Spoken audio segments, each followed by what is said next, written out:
আলাইকুম ওয়া রাহমাতুল্লাহি ওয়া বারাকাতুহু। আল্লাহ তাআলার মেহেরবানিতে রক্তাক্ত অবস্থা হয়ে যাওয়া থেকে আল্লাহ তাআলা আমাকে হেফাজত করেছেন।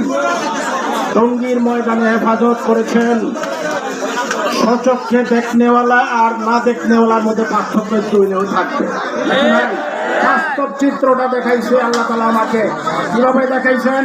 রাত্রি ঠিক প্রহরে প্রায় সুবহে সাদেকের আগের যে সময়টা, এই সময়টা আল্লাহ তাআলা খাস করেছেন ওই উম্মতের জন্য যে উম্মত আপনার সেজদায় অবনত। ওই উম্মতকে আপনার খাস করেছেন যারা আগে আল্লাহর রাজি খুশির জন্য চোখের পানি বের করে এবং কান্নাকাটি করে। আর ওই সময় যারা আপনার অতর্কিতভাবে সন্ত্রাসী কায়দায় যারা আপনার তুরাগ নদী পার হইয়া এই খাঁটি মুসলমান আলেম ওলামাদের নেসবতে চলনেওয়ালা এই তবলিগাত দায়ীদের উপরে আপনার চাও হামলা করেছে, চাপাতি হামলা করেছে, প্রতিষ্ঠিত হামলা করেছে। এরা কি মুসলমানের কাতারে থাকতে পারে? এরা মুসলমানের কাতার থেকে বাতিল হয়ে গেছে।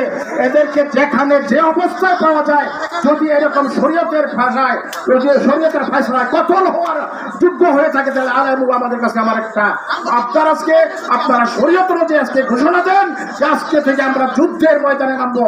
ওরা তো যুদ্ধ করেছে রাতের অন্ধকারে চুরের মতো, মুরগি ধরার জন্য আপনার মানুষের রাতের অন্ধকারে যায়। এরা আপনার এইভাবে আসছিল আপনার, এরা মুসলমান হইতে পারে না, এরা মানুষ হইতে পারে না, এরা মানব জাতির মধ্যে গণ্য হইতে পারে না।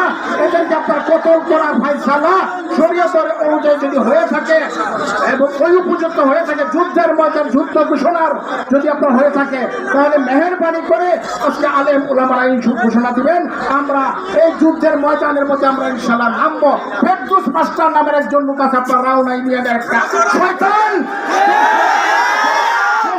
আপনার আমার সাথে আপনার বেশ কয়েকবার তর্ক করেছে। আপনার এই তর্ক করেছে জুবাইর সাহেব নাকি চুল।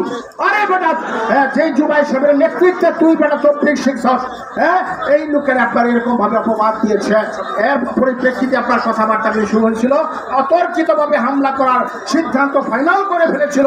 আমার একটা দৌড় শিখা ছিল, কমান্ডো স্টাইলের দৌড়, যার দরুন আমি বেঁচে গিয়েছিলাম, আর না হলে আমাকে কতল করে ফেলেছিল। মেহেরবানি করে আপনারা সবাই প্রস্তুত থাকেন যুদ্ধের ময়দানে নামার জন্য। আল্লাহ তাআলা আমাদেরকে তৌফিক